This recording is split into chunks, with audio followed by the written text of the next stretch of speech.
反制干预的能力，说实话远远不止第一岛链了。我们的很多军事训练啊，早就到了第二岛链以外去了。所以我们的海军呢也是走向深蓝，这个是个现实。许多军事专家也认为啊，诞生于冷战时期的所谓岛链战略，其实际的军事价值呢正在急剧的下降。那么另外一个方面，我们说，美国的战略资源呢也是难以兼顾了啊，力有所不逮，对吧？心有余力不足了啊，心有没有余啊，也要打个问号。就像这个事件所展示的，当美国被其他地区的冲突，比如说中东牵制的时候，其在第一岛链它的投入呀、承诺呀，都会受到很多的质疑。美国试图通过强化与日本、菲律宾等国家的合作来重塑第一岛链，但这种呢小多边机制，它能否弥补自身的力量的投诉上的不确定性呢？显然是做不到的。说实话，菲律宾根本就不够看。日本方面呢，这么多年它也没有太多的进攻性武器啊。日本的经济、汇率、债务问题，现在啊麻烦缠身一大堆的问题，是吧？早就不是当年所谓的日本的这个军事实力，这个呢完全不可同日而语。另一个层面，我们说，无论是日本、菲律宾啊，其实各方，那么实际上呢被美国绑在这样一条所谓的第一岛链上，这个战略上。但是他们自身的利益呢，与美国也并非完全一致。菲律宾国内就有学者警告，过度强化在第一岛链中的角色，可能让菲律宾卷入不必要的冲突。台湾民众更是不愿成为炮灰，这种内在的离心力削弱了岛链的稳固性。因此呢，这一次美国因自身战事而暂缓对台军售，就像在已经松动的第一岛链的链条上又敲下了一记重锤。它向所有地区内的国家传递了一个清晰的信号：美国的战略承诺是有条件的、可交易的，并且在关键时刻，其资源可能无法兑现承诺。这必然会促使各国重新评估完全依赖美国的安全策略。那另一个层面呢，未来的推演会怎么样呢？我们来看一看，短期之内啊，我们讲3到6个月，那么军售的命运呢，暂停而不是取消。那这件事情呢，我们还要观察后续的状况。同样的，中方采购美国的大豆啊、什么牛肉啊、什么波音啊，对吧？你也不是说一次性就付钱交货，反正呀，中美双方各自手中持有筹码。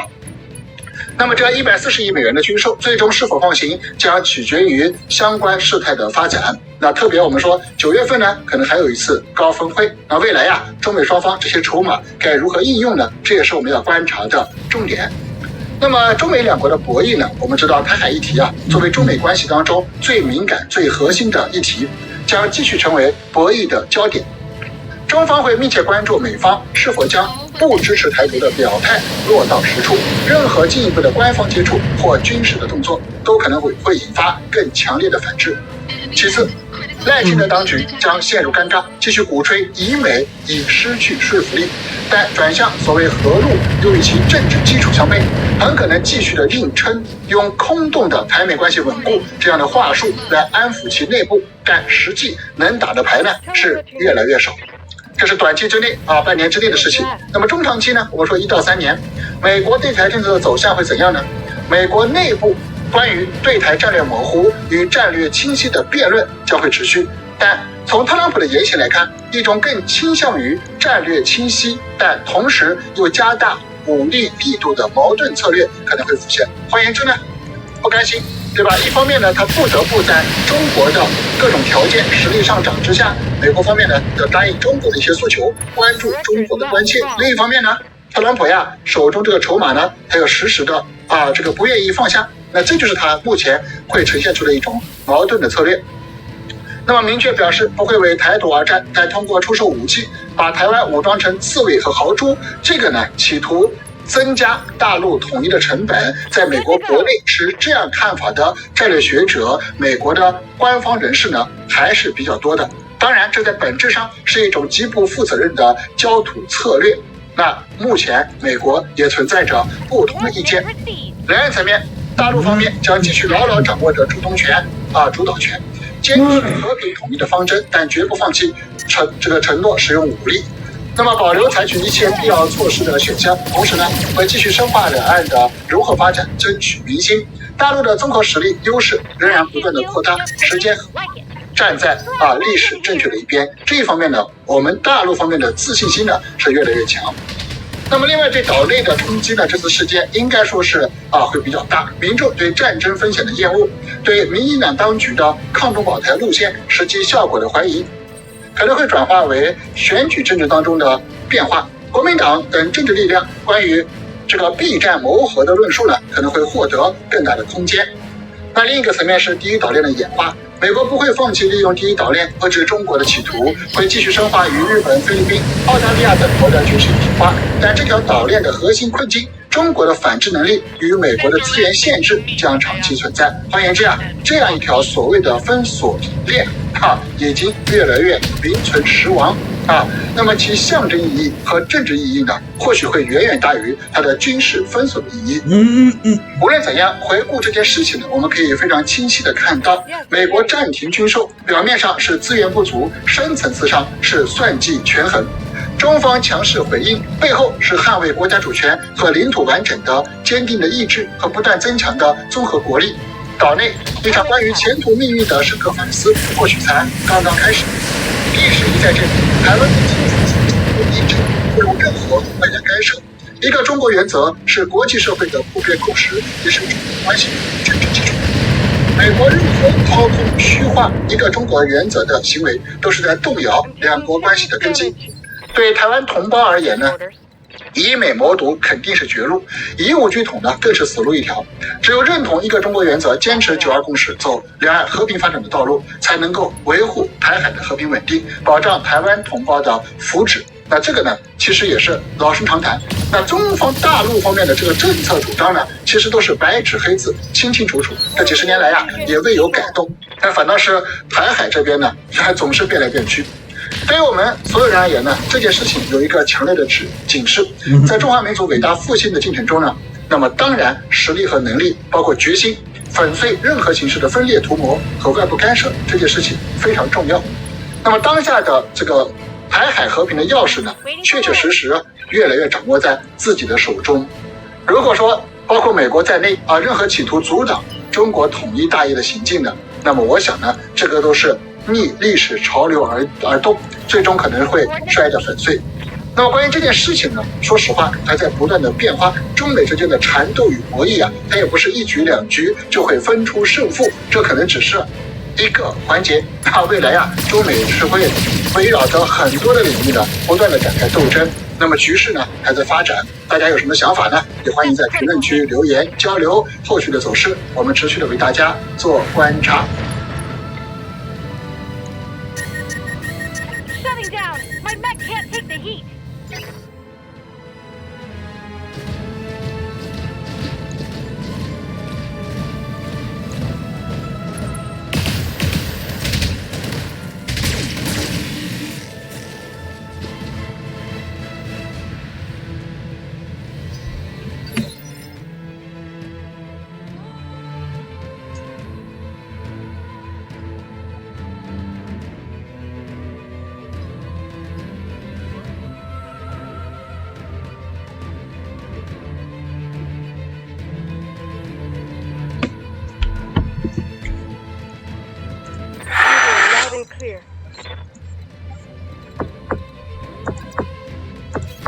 I've never told this story publicly.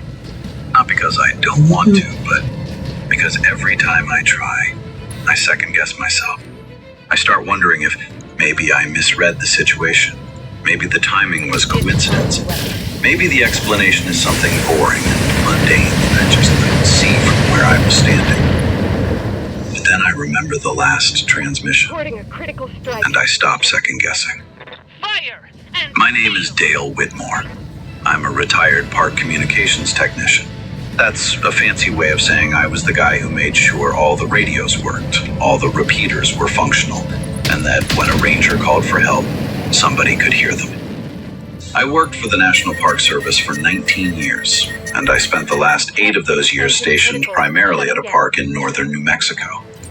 I'll call it the Cimarron Backcountry Sector, which is close enough to the truth without getting me into conversations I'm not ready to have. This was 2017, late October. The leaves were gone and the cold had settled into the canyon walls like something that lived there. I want you to understand what this place feels like before I go any further.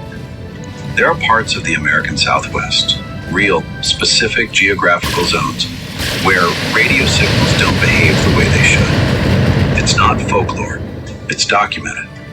Layers of magnetite in the volcanic rock, certain mineral compositions in the soil, the way canyon walls can trap and redirect frequency waves. In our sector, there was a stretch of trail, roughly 4 miles, starting near a dry creek bed and ending at an old fire lookout tower, where communication was unreliable at best and non-existent at worst. Every tech who'd ever worked that area knew it. We called it the quiet stretch, not the zone of silence, but the idea was the same. You go in, you might drop out.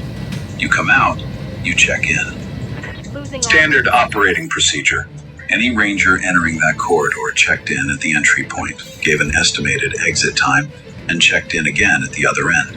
If they didn't check in within 30 minutes of their estimated exit time, we initiated a welfare check. Ranger Marcus Delgado had done this exact route probably 60, 70 times. He was 34, fit, experienced, one of those guys who made the wilderness look casual. He'd grown up near the Sangre de Cristo Mountains, knew high-altitude terrain like most people know their commute. The route he was running that Tuesday afternoon was a standard patrol. Estimated time through the quiet stretch, 90 minutes. He called in at 2:17 p.m. Said conditions were good, trail was clear, slight wind from the north. I logged it. Told him to check in by 4:15 latest and went back to the equipment inventory I was working on. At 4:15, nothing. At 4:30, I tried a radio check. Normal protocol. Static, some feedback, nothing unusual. No response. At 4:45, I flagged it to the duty supervisor, a woman named Carol Rash, who had about as much patience for anything she considered overreaction as she did for slow software. She told me to try again at 5 o'clock and start logging the attempts. I did. Still nothing. Here's where the first thing happened that I couldn't explain. At 5:12 p.m., my console registered a transmission from Marcus's unit. It wasn't voice. It was a carrier signal. Just a blip of open channel, like someone keying a mic and releasing it without speaking. It lasted maybe 2 seconds. I responded immediately. Delgado, this is base. Go ahead. Nothing. I tried 3 more times. Solid connection on that one. Nothing. A carrier signal meant the radio was functioning and someone had activated the transmit key. That meant Marcus, or someone with his radio, was within range of at least partial coverage. The quiet stretch was narrow, maybe a mile wide at the widest point. Good to go. If he was transmitting, he was close to the edge, but he wasn't coming out, and he wasn't speaking. We sent 2 rangers in from the south end to backtrack his route. I stayed on the console. At 6:40, they found him. He was sitting on a boulder about a quarter mile inside the north exit of the corridor, which meant he'd almost made it through. He was physically fine, no injuries. He had water, he had his gear. He was just sitting there, on that rock, in the dark, staring down the trail toward the south. When they asked him why he hadn't come out, Victoria. he said something I still... No choice. But make no mistake. Justice has been served here today. I am the Sword of Restoration. And Cormadir is free.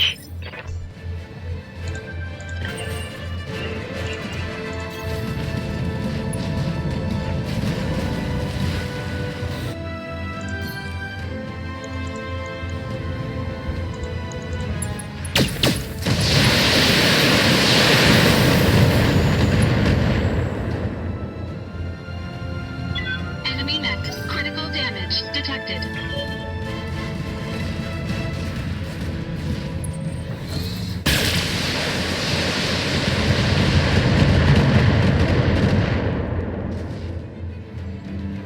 My mech is losing internal structure.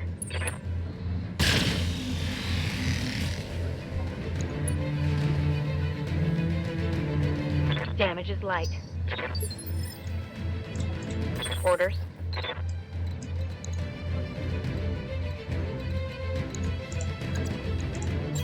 On my way.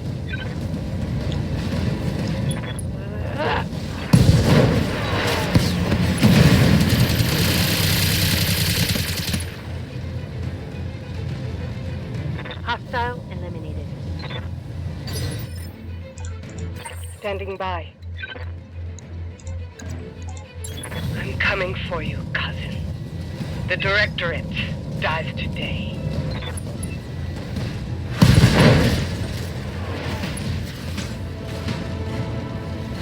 Pierce through the armor. Follow me to victory.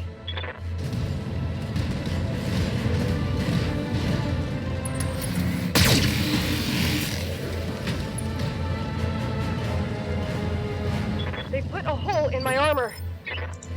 Commander?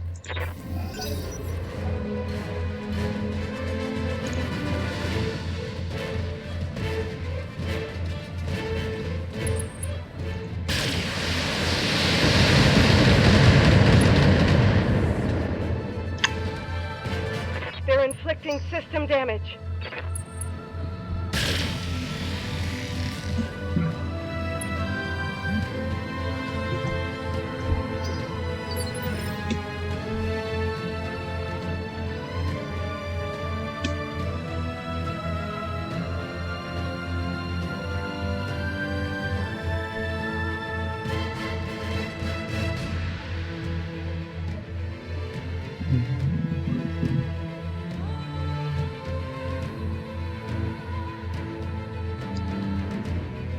I'll think about.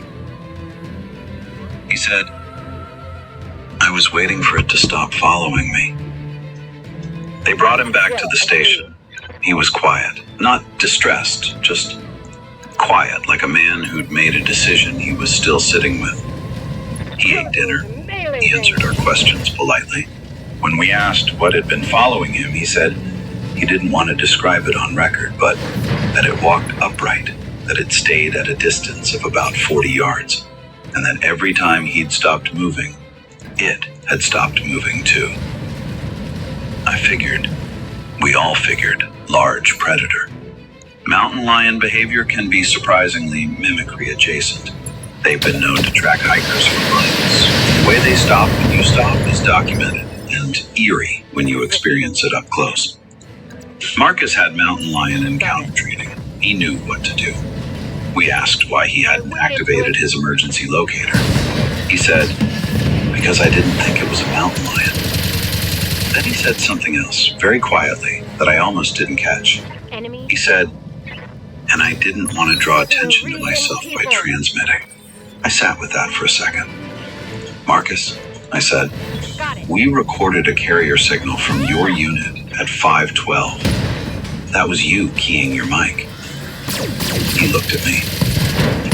And I want to be specific about this expression because I've... Just